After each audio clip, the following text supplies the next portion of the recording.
Le voy a pedir abra su Biblia en el Evangelio de Lucas capítulo 24. Lucas capítulo 24. Y hoy quiero hablarles de algo. Mi esposa hace 2 semanas nos hablaba acerca de el silencio que habla y acerca del ejemplo en el camino de Emaús, lo que ocurrió en aquel lugar y lo que la Biblia relata acerca de este trayecto donde 2 discípulos estaban o iban después de la muerte de Jesucristo. Y hoy quiero hablarles acerca de esto, qué representa realmente el camino de Emaús sobre nuestra vida o en nuestra vida. Pero quiero abrir con algo y por qué quiero conectar mi mensaje con lo que mi esposa nos habló hace unas 2 semanas, lo que ocurrió la semana pasada, que recordamos el sacrificio de Cristo en la cruz del Calvario y lo que continúa. Ahí es donde usted y yo entramos. ¿Sabía usted que el servicio más importante en Estados Unidos para las iglesias cristianas es precisamente el servicio de resurrección? Servicio de resurrección en Estados Unidos es donde se ven los porcentajes más altos de visitas a las iglesias para conmemorar y tener memoria o recordar ese día que es el día de resurrección. Significa que es el día más importante para la fe cristiana y especialmente en los Estados Unidos, que es un país protestante en alto porcentaje, como se edificó este país.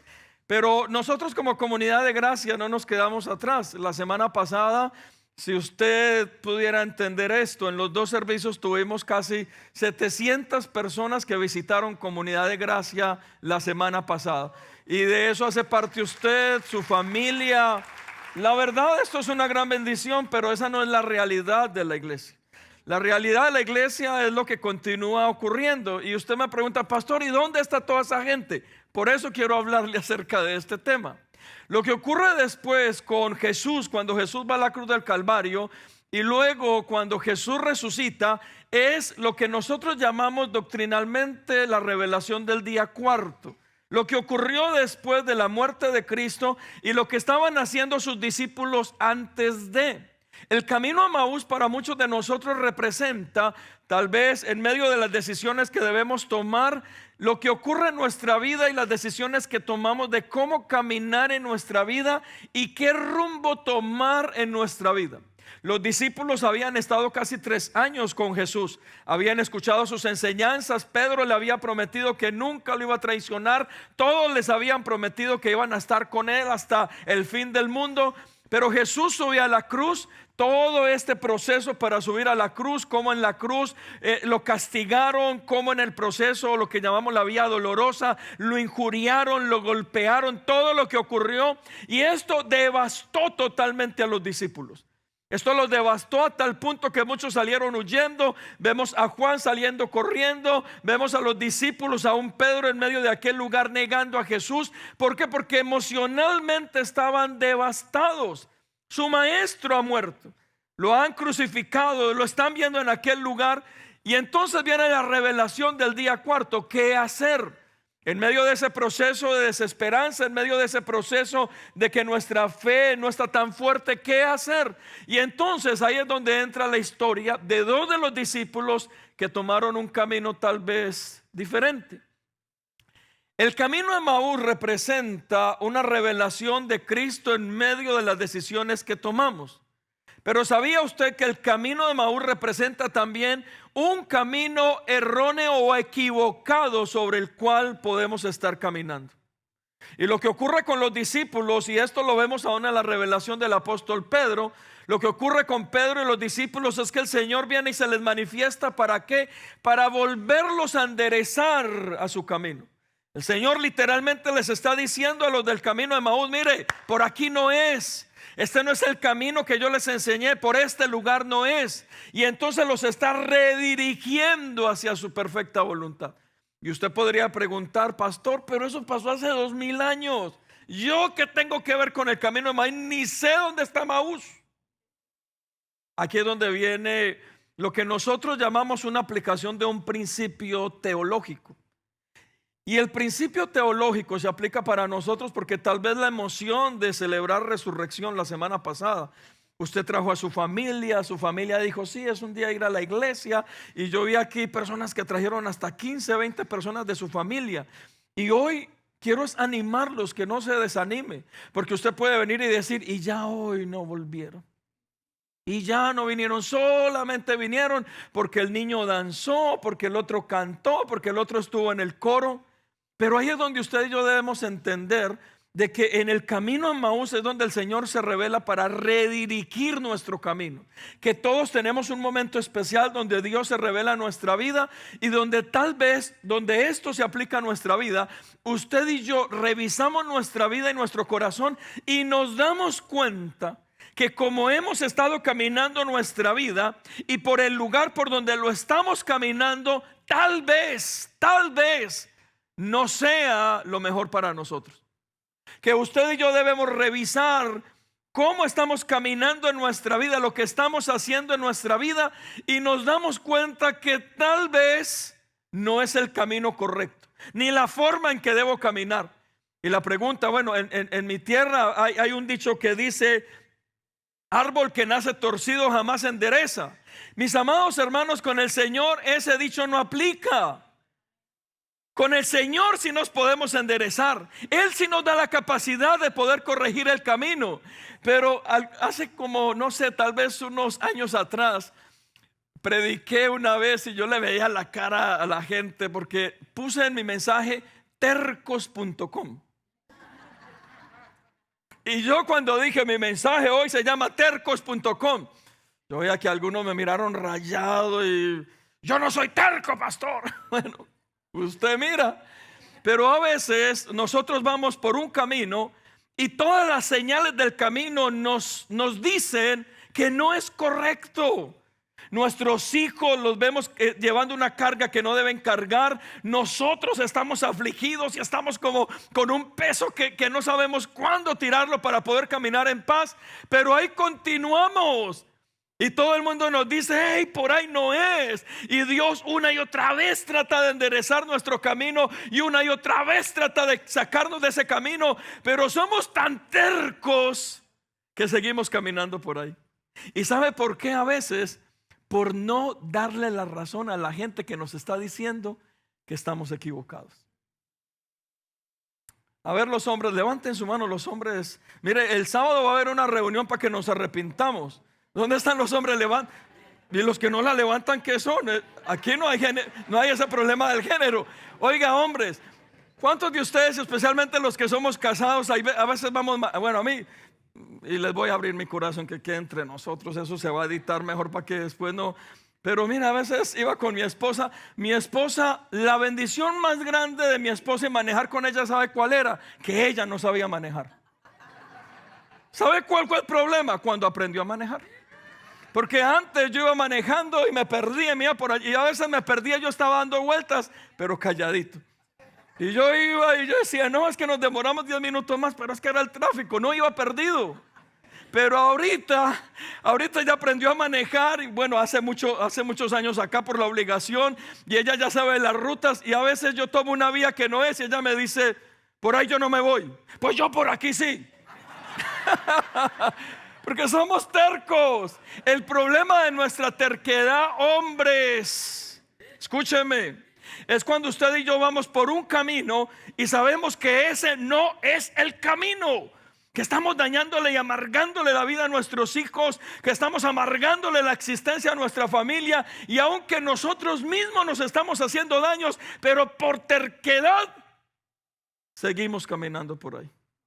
Y lo que hoy quiero compartirle acerca de los del camino a Emaús es cómo usted y yo podemos corregir el camino en nuestra vida para que nuestro camino se aliviane y se convierta en un camino de bendición conforme a las promesas que Dios nos ha hecho. ¿Cuántos queremos caminar por ese camino? Denle un fuerte aplauso al Señor en este día. Leamos entonces Lucas capítulo 24 versículo 13. Lucas 24, 13 dice: aquel mismo día, 2 de los discípulos se dirigían a un pueblo llamado Emaús, y a unos 11 kilómetros de Jerusalén. Iban hablando de todo lo que había pasado.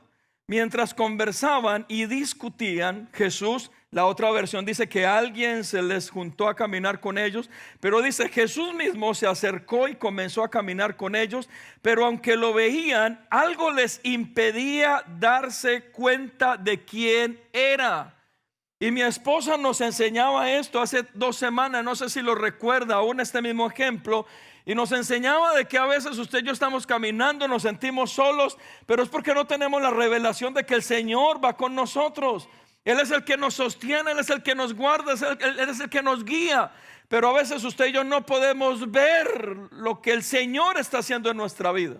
Y ahí es donde usted y yo entramos en todo este proceso de lo que representa el camino a Emaús en cada uno de nosotros. El libro de Proverbios capítulo 14 versículo 12 dice: hay caminos que al hombre le parecen derecho, pero su fin es camino de muerte.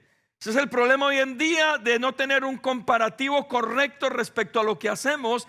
¿Por qué? Porque si usted no tiene ese comparativo, todo lo que usted hace a usted mismo le parece bien. ¿Sí o no? ¿Por qué? Porque no tenemos un comparativo con qué nos determina si es bueno o es malo.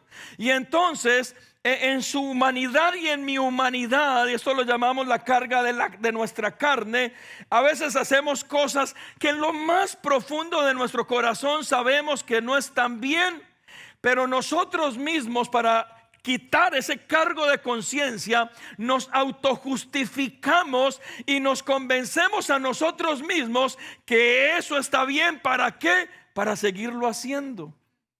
Y por eso a veces hemos tomado ciertos caminos en nuestra vida y mire, vemos que todo alrededor se está dañando, destruyendo. Yo no sé cuántas veces a usted le ocurre esto. El día lunes o el día domingo usted descansó y se está preparando para el día lunes, y usted piensa ahí donde está en su cama o en el lugar de descanso, dice: mañana otra vez mañana al trabajo, a verle la cara al otro allá, cara de limón en mi trabajo, a mi jefe que me molesta todos los días, que me exige cosas que él no hace. Y usted tiene una carga emocional personal en su vida, pero eso es parte del camino que usted eligió. Y entonces a veces alguien viene y te dice: pero cambia de trabajo, pero haz esto, pero tú tienes el talento para montar una compañía. Pero entonces, como decidimos eso, nosotros mismos, a pesar de saber que estamos insatisfechos, que no nos gusta, que tenemos una carga, pero decidimos que convencernos a nosotros mismos que ese es el camino correcto. Y les estoy dando un ejemplo que es muy tonto, pero piense por un momento cuando esto tiene que ver con nuestro estilo de vida, con algo que nos está dañando, con un pecado oculto, con algo que nos está destruyendo, con un cargo de conciencia. Porque escúchame algo, usted y yo nos podremos convencer que el camino que hemos tomado es bueno, pero a veces no podremos convencer ni a Dios ni a la gente de lo que usted y yo nos hemos convencido. Y por eso a mí a veces vienen en nuestras consejerías personas a querernos convencer de cosas que uno dice: ay, Dios mío, ¿para qué me vas a tratar de convencer? Eso borra todos los principios que la Biblia nos da. ¿Por qué me quieres convencer de eso? Y eso tiene que ver con el matrimonio. Alguna vez alguien me llamaba y me decía: pastor, es que ya entendí, mi Diosito me ama tanto que está quitando a mi esposo del lado para que yo sea feliz y forme un nuevo hogar. Yo sí, qué bueno, vea, así entonces oremos todos. Imagínense llorar como pastor y decir no, de otras cosas. Esta señora no entiende, hermanos. Imagínense yo aquí como pastor levantarme y decir: Señor, por favor, quita todas mis cargas en este día, y quedar solo. Imagínense ese tipo de oración. Pero ahí es donde nosotros no podemos cancelar los principios que la Biblia nos da. Y no es aguantarnos a la esposa, es amar a la esposa. El matrimonio no es para aguantar, el matrimonio es para disfrutar. Me hizo poner rojo esta mujer este día. Perdón, hermanos, es que no se deja explicar. La pregunta, mis amados, es: ¿podemos enderezar el camino en nuestra vida si no lo hemos caminado de la manera correcta? Y la respuesta, estoy en este lugar para decirle sí, sí podemos. El hecho de que usted y yo nos hayamos equivocado, eso no significa que no podamos acceder a la misericordia y el amor de Dios. Y yo lo decía aún el día domingo, los seres humanos somos tan buenos para cortarle la cabeza a otros. Vemos que alguien falló y ese es el problema de la religiosidad dentro de las iglesias, que a veces venimos nosotros y nadie pagaba un centavo por nosotros. Y llegamos a la iglesia y Dios nos restaura, Dios nos ayuda, Dios nos da esa nueva vida, comenzamos una nueva vida y como que Dios nos dio el ministerio de cortarle la cabeza a todo el mundo y se nos olvida de dónde Él nos sacó a nosotros. Se nos olvida la misericordia. Y entonces, claro, como seres humanos somos buenos y tajantes para cortarle la cabeza a alguien si se equivoca. Mis amados hermanos, pero con Dios no. Lo que yo veo del Dios que he estudiado a través de la palabra es un Dios de misericordia, de amor. Claro, usted y yo tenemos que hacer nuestra tarea y es venir delante de Él, arrepentirnos, acercarnos a Él genuinamente. Es también trabajar en nosotros, enderezar nuestro camino. Pero lo más maravilloso es que hay un beneficio. El beneficio es que el Señor trae perdón sobre nuestra vida, que nos ayuda, que no nos condena, sino que nos levanta, nos restaura. Y es tan bueno aún que nos restituye. Ese es el Dios que hemos encontrado a través de la palabra. ¿Y por qué le digo esto? Porque otra vez le digo, ese dicho que tal vez usamos a veces y decimos, pastor, es que árbol que nace torcido jamás se endereza. Mis amados hermanos, con Dios Él tiene la capacidad y la autoridad de sí enderezar el árbol que ha nacido torcido. Y por eso estamos hoy en este lugar. ¿Cuántos podemos decir amén a eso? Si usted puede tal vez pensar en esto, el camino de Emaús representa para muchos de nosotros tal vez un camino incorrecto que hemos tomado. Pero allí es donde el Señor viene sobre cada uno de nosotros y nos da esperanza.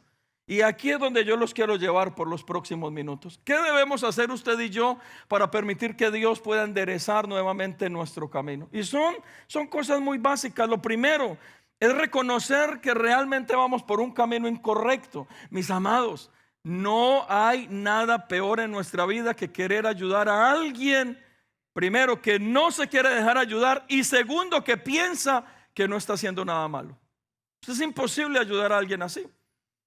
Nosotros a veces en consejería venimos con personas a hablar de las situaciones y ellos tratan de convencernos que lo que están haciendo está bien. Y entonces cuando alguien no ha entendido que lo que está haciendo o el camino que ha tomado es el incorrecto y piensa de que es el mejor camino, que está haciendo lo mejor, que él es un santo, que ella es una santa, que mejor dicho que nos coloquen ahí en un pedestal, cuando yo pienso eso de mí, es muy difícil que se me pueda ayudar. Muy difícil. ¿Por qué? Porque no hay nada de qué ayudarme. O sea, ¿por qué me van a ayudar a mí? Cambien ustedes. Eso decimos algunos, ¿no? Y entonces lo primero es que usted y yo debemos reconocer que tal vez vamos por un camino que no es el camino correcto. Tal vez en la economía, en nuestra familia, en el matrimonio, en nuestras relaciones, en la forma en que nos comportamos. Y mira lo que ocurre con el mismo ejemplo. Retomamos el mismo ejemplo de Lucas 24. Y dice, y he aquí dos de ellos iban el mismo día a una aldea llamada Emaús, que estaba a 60 estadios de Jerusalén. E iban hablando entre sí de todas aquellas cosas que habían acontecido. Podríamos divagar un poco respecto a esto y en diferentes formas podríamos entender que no solamente ellos, sino aún Pedro y otros de los discípulos, en el momento de que Jesús muere en aquella cruz, la pregunta es, ¿qué vamos a hacer después? Todo lo que Él nos dijo se cumplió en esa cruz. Todo lo que Él nos dijo se ha cumplido. Hemos visto cómo Él hizo milagros, señales, prodigios y que verdaderamente era el Hijo de Dios. Pero humanamente la pregunta de ellos es, ¿qué vamos a hacer? Y lo que ellos hicieron es que algunos huyeron, otros tal vez esperaron en el lugar donde Jesús les había dicho que esperasen. Pero en el caso de estos dos hombres, dice que tomaron un camino hacia Emaús, que era un camino sentido contrario a lo que Jesús les había dicho. Eso es lo que representa el camino a Emaús. Si usted encuentra en el Antiguo Testamento, Dios es perfecto y su misericordia es grande en hacer retornar o volver al camino a aquellas personas que se han desviado. Si usted descubre esto en el ejemplo de Jonás, por ejemplo, Jonás recibe un llamado de Dios y lo que Jonás hace es irse sentido contrario a donde estaba su llamado. ¿Qué hizo Dios a través de este gran pez? Para algunos una ballena. El Señor viene, encierra a Jonás y allí lo hace volver en sí. Jonás determina que necesita retornar al camino acerca de lo que Dios le ha dicho que él tenía que hacer. Otro dato interesante, en el Nuevo Testamento, todos los seguidores de Jesús no se les llamaba cristianos, sino tiempo después en Antioquía, donde vieron el testimonio de los discípulos y de ellos y les comenzaron a llamar cristianos o pequeños cristos. Pero ¿cómo se les llamaba anteriormente? Los del camino. Eso es interesante. Y los del camino se les llamaba porque era esta nueva doctrina a través del evangelio de Cristo y sus enseñanzas. Y cuando se referían a ellos decían: es que los del camino, los de aquel camino, haciendo referencia a que era una nueva enseñanza, que era un nuevo cambio en estos hombres que iban siguiendo y escuchando acerca de Jesús. Por eso les llamaban los del camino.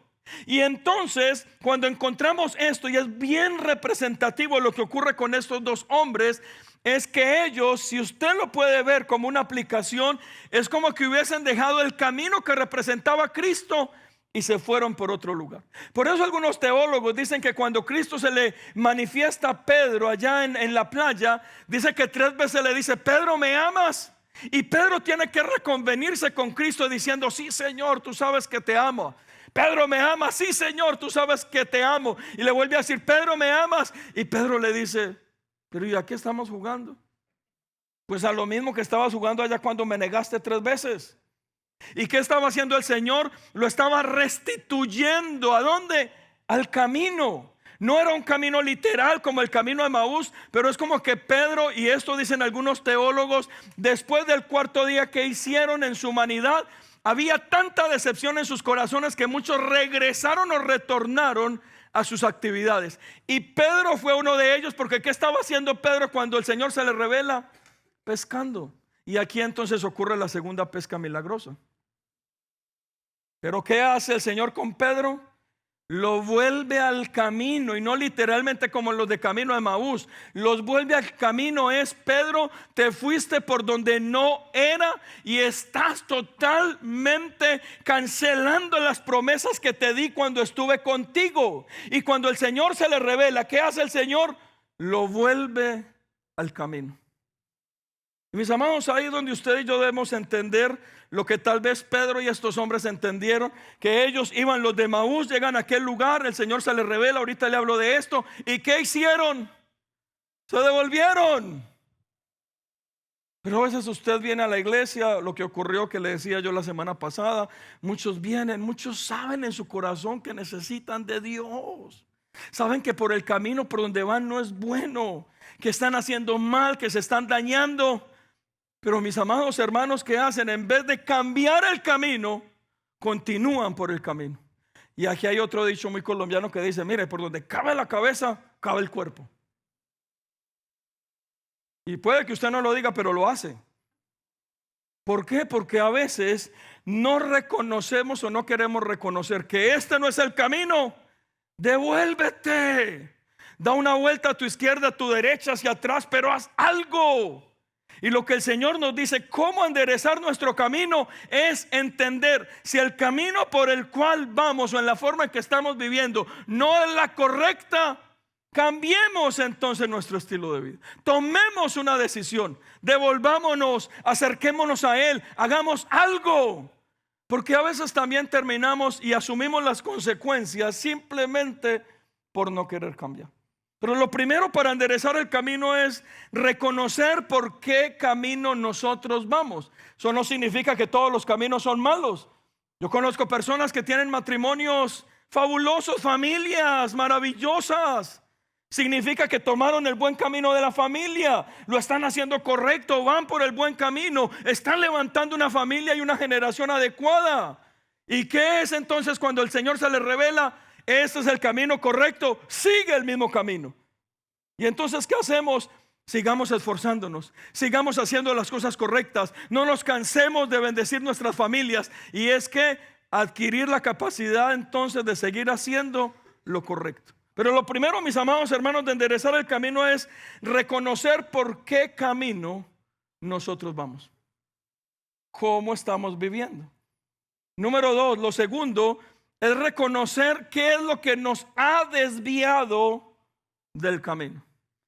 Y escúcheme, en Lucas 24, versículo 19, Lucas 24, 19 dice: y entonces él les dijo, Jesús hablando con esos dos hombres que van camino a Emaús, y Jesús les dijo, ¿de qué cosas ustedes están hablando? Y ellos comenzaron a hablarle, o ellos le dijeron, de Jesús Nazareno, que fue varón perfecto, poderoso en obra y en palabra delante de Dios y de todo el pueblo, y cómo le entregaron los principales sacerdotes y nuestros gobernantes a sentencia de muerte y le crucificaron.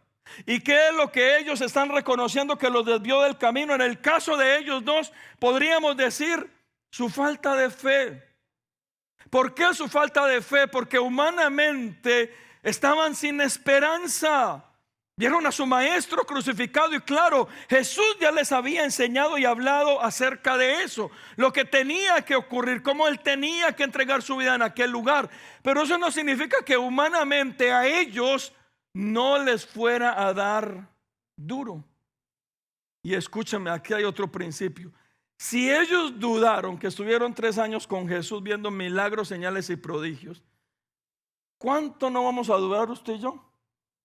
Es que la fe es dura, mis amados hermanos. Es creer cosas que a veces no podemos entender, pero las debemos creer.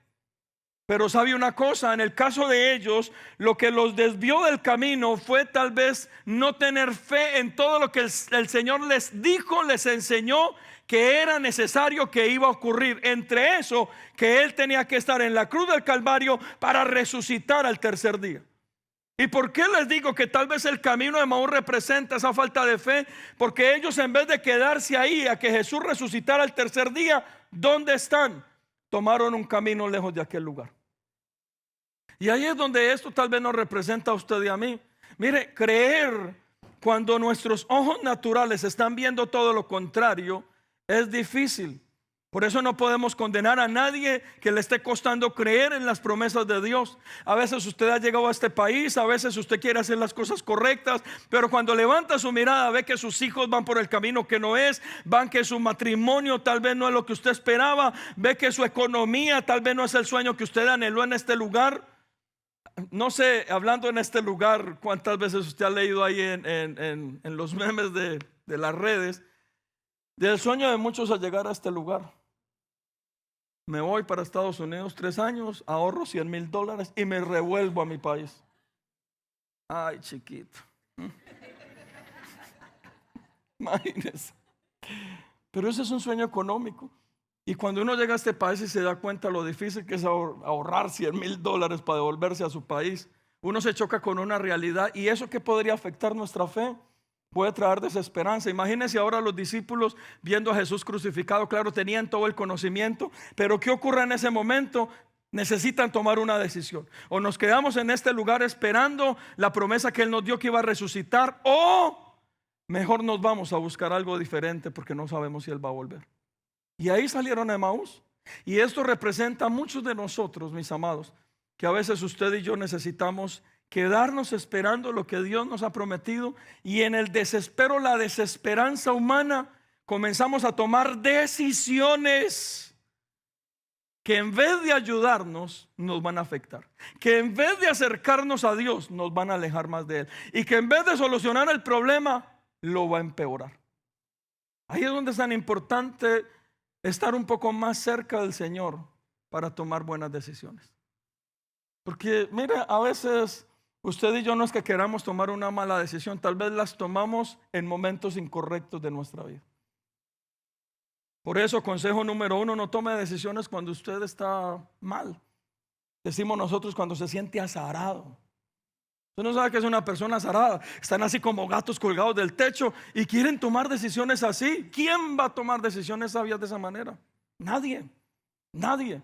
Porque usted no tiene la claridad mental, ni emocional, ni espiritual, ni físico para tomar una decisión.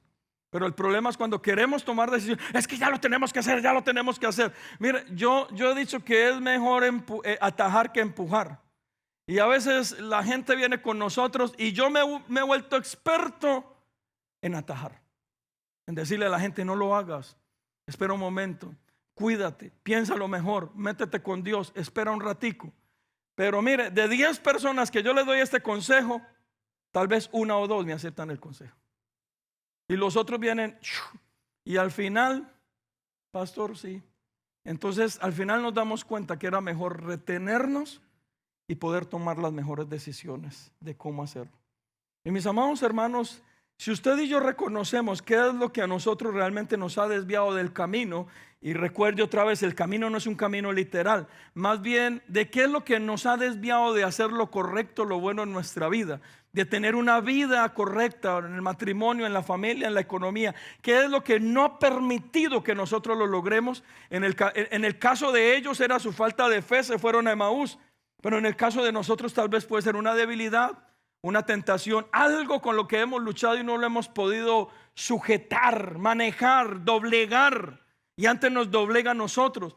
Tal vez no es que usted quiera hacer lo malo, tal vez usted quiera hacer lo bueno para su casa, su familia, sus hijos, pero hay algo que le controla, hay algo que usted ha perdido el control absoluto de eso, y usted debe entender que eso tal vez es lo que le está desviando a usted del camino correcto. Ahí es donde entendemos que nuestra relación con Dios no es solamente un domingo de resurrección. Necesitamos mucho más de eso. Necesitamos acercarnos a Él, meternos con Él. Pero la pregunta es, pastor, ¿y entonces cómo estos 2 hombres tuvieron la capacidad de retornar nuevamente al camino? Y con esto es con lo que quiero terminar. Mis amados hermanos, usted y yo podemos retornar al camino o enderezar nuestro camino solamente de una manera. Y es a través de la revelación y el amor de Dios sobre nosotros. Es lo único. Es lo único. Hay cosas que usted y yo no vamos a entender en lo natural porque son espirituales. Y mira lo que dice Lucas 24:30. Y aconteció que estando sentados con ellos a la mesa, no sé si alguien me presta una copita, por favor. Y aconteció que estando sentados con ellos a la mesa, tomó el pan y lo bendijo. Recuerden, el camino a Emaús llegaron realmente a aquel lugar. Gracias, Katy, gracias. Ellos llegaron a ese lugar. Llegaron verdaderamente a Emaús. Y caminando a Emaús pudieron haber escuchado a Jesús tanto rato, pero no habían visto que Jesús iba con ellos. ¿Qué fue lo que ocurrió? En Lucas 24, verso 30 dice que ya estando en el lugar, aconteció que estando sentados con ellos a la mesa, Jesús con ellos 2, tomó el pan y lo bendijo y lo partió y les dio. Entonces le fueron abiertos los ojos y le reconocieron, mas Jesús en el momento desapareció. ¿Y qué hicieron ellos? Dijeron: este no es el lugar ni el camino correcto. Y dice que se retornaron corriendo a Jerusalén. Pero ¿qué les abrió el entendimiento? ¿Y por qué la mesa del Señor? Vaya conmigo, Lucas 24, vaya 2 capítulos anteriores. Lucas 22. Antes del Señor subir a la cruz, de ser entregado, dice que el Señor estaba con sus discípulos. Y estando con sus discípulos, lo que nosotros llamamos la Santa Cena, estaba en aquel lugar y el Señor viene y les da una clave. Y les dice lo que va a ocurrir con su cuerpo y con su sangre, pero qué representa cada una de estas cosas. Y el Señor les enseña y les dice que su cuerpo es necesario que sea molido para perdón de sus pecados, que Él lo entrega voluntariamente. Y después, cuando habla de la sangre, dice: mi sangre derramada en aquel lugar por amor a ustedes. ¿Para qué? Para limpiarlos. Y habla acerca de un nuevo pacto. Mi sangre como sello de ese nuevo pacto para ustedes. Y entonces el Señor les da una clave, y es la Santa Cena. ¿Por qué se los quiero decir? La Santa Cena, el problema de la iglesia hoy en día es que lo han tomado como un ritual. Y no solamente la iglesia tradicional, sino también la iglesia cristiana. Lo hemos tomado como un ritual. Y por eso han salido tal vez decretos internos dentro de algunas denominaciones donde si usted no es bautizado, usted no tome la Santa Cena. En la Biblia en ningún lugar lo dice. Que sea dentro de la organización como un acto de ese mismo orden es diferente, pero no lo podemos volver doctrina. Y entonces, ¿qué hacemos? Y este tal vez es mi pleito. Lo volvemos doctrina y le decimos: usted está en pecado o usted no ha sido bautizado, entonces no tome la Santa Cena. Mire, yo conozco personas que han sido bautizados y han pasado todos los procesos de una iglesia y están más mal todavía. Y ahí están tomando la Santa Cena porque ya fueron bautizados. Pero conozco otros que no se han bautizado y tienen ese amor por Dios y han cambiado y se han entregado, y ese deseo de que Dios les ayude, que Dios los levante, que Dios los vuelva al camino, y se les prohíbe tomar la Santa Cena que porque no están bautizados. En la Biblia no está en ningún lugar. En la Biblia lo que nos dice es lo que esto sí representa.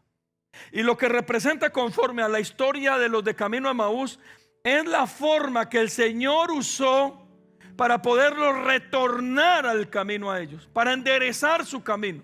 ¿Y por qué fue la forma que el Señor usó? Por lo que representaba. Y por eso más adelante era tan importante esto, que aún el apóstol Pablo, que no estuvo con los discípulos ni en esa última cena, dice que el Señor, en la primera carta a los Corintios capítulo 11, el Señor mismo se le presentó a Pablo. Y Pablo dice: el Señor mismo se me presentó y me dio las instrucciones de cómo tomar la mesa. Pero dos cosas dice Pablo después del pan y después de la copa. Y dice: después que hayan comido, háganlo en memoria de mí. Y después de haber bebido, háganlo en memoria de mí.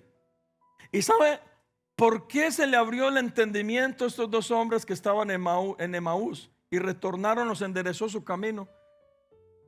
Porque el Espíritu Santo, que es el que nos recuerda, dice la palabra, les volvió a la memoria lo que el Señor les había enseñado, y que aquel que iba con ellos era el mismo Jesús resucitado que se les estaba revelando. Y cuando ellos tomaron el pan y la copa que el Señor se los entregó, dice que inmediatamente sus ojos se abrieron, vieron a Jesús y se dieron cuenta que estaban en el camino incorrecto. ¿Pero qué lo hizo? Tener memoria de lo que Jesús hizo en aquel lugar, su cuerpo y su sangre derramada por amor a nosotros.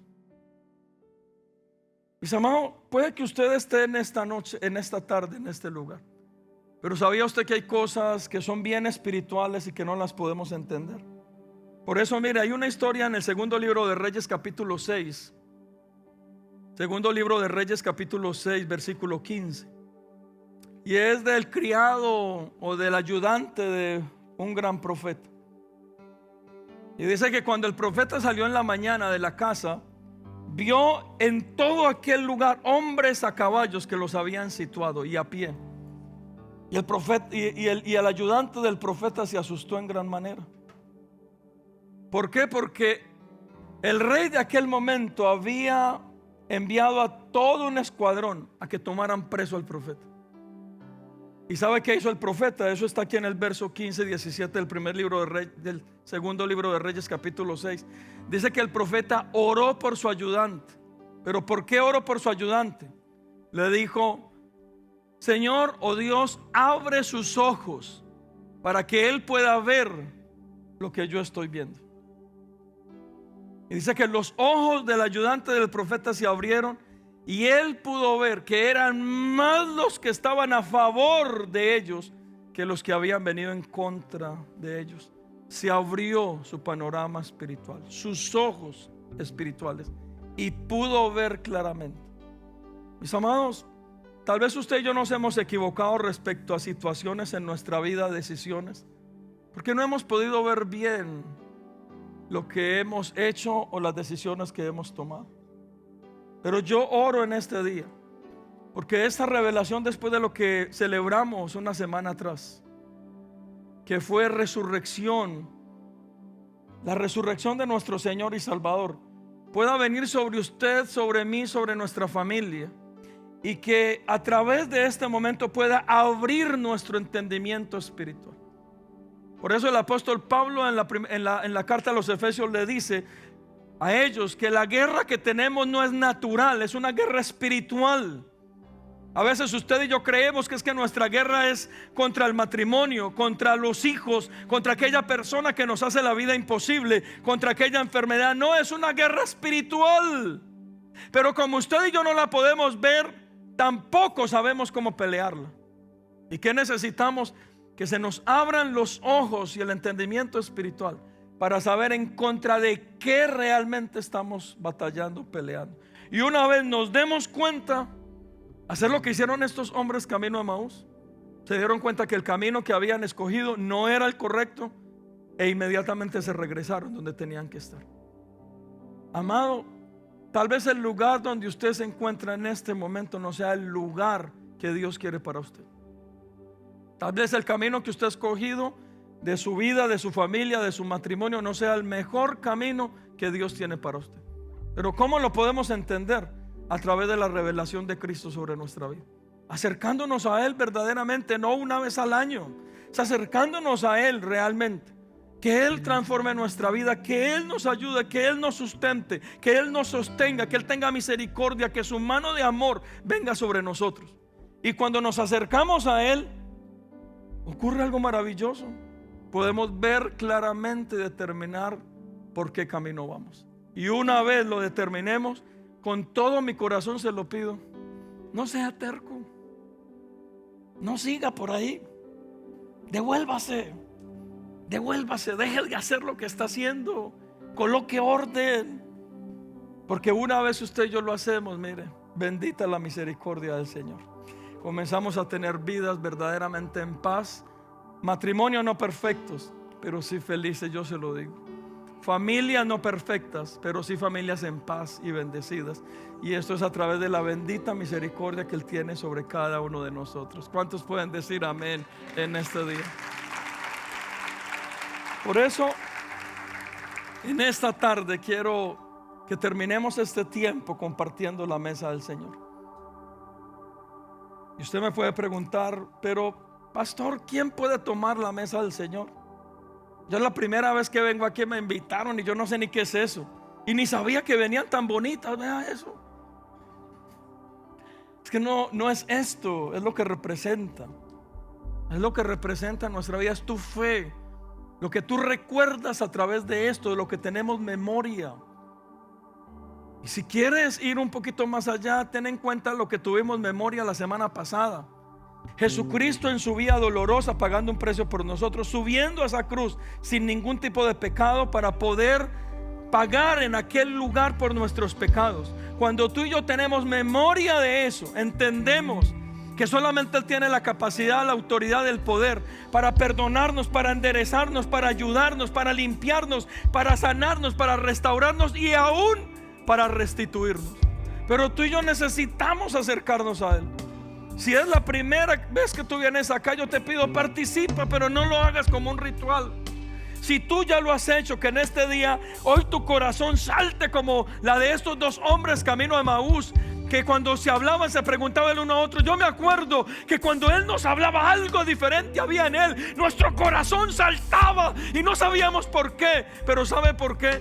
Porque estaban caminando con Él, pero no lo sabían. Y tal vez tú te has preguntado una y otra vez: me siento solo, el Señor no me ama, me ha dejado por mis pecados, por mis faltas, por mis fallas. Pero hay algo que tú dices, pero hay algo que siento. Y sabes que sientes es que una y otra vez Él ha tratado de enderezar tu camino. Una y otra vez Él te ha dicho: aquí estoy, no estás solo. Pero sabes que te falta a ti, es permitir que tus ojos se abran y que puedas ver que verdaderamente Él está caminando a tu lado, que Él está cerca de ti más de lo que tú crees, pero que en este día tú lo puedas sentir.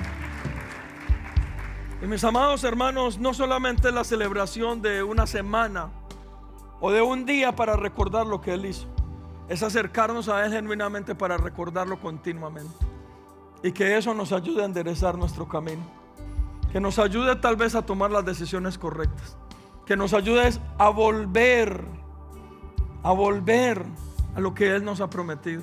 Tu familia, tu casa, tu matrimonio, tu economía. No dejes que el enemigo siga mintiendo a tu corazón y haciéndote pensar que el lugar donde estás, a pesar de estar mal, es el lugar que tú mereces o el lugar al cual a ti se te ha formado, se te ha creado, porque eso es mentiras. Dios nos ha formado y nos ha creado para bendecirnos y para que seamos llamados sus hijos, sus amados hijos delante de Él. Y por eso estamos en este día. ¿Cuántos podemos decir amén? ¿Cuántos lo podemos creer en este día? ¿Por qué no se para ahí donde usted está? Párese, por favor.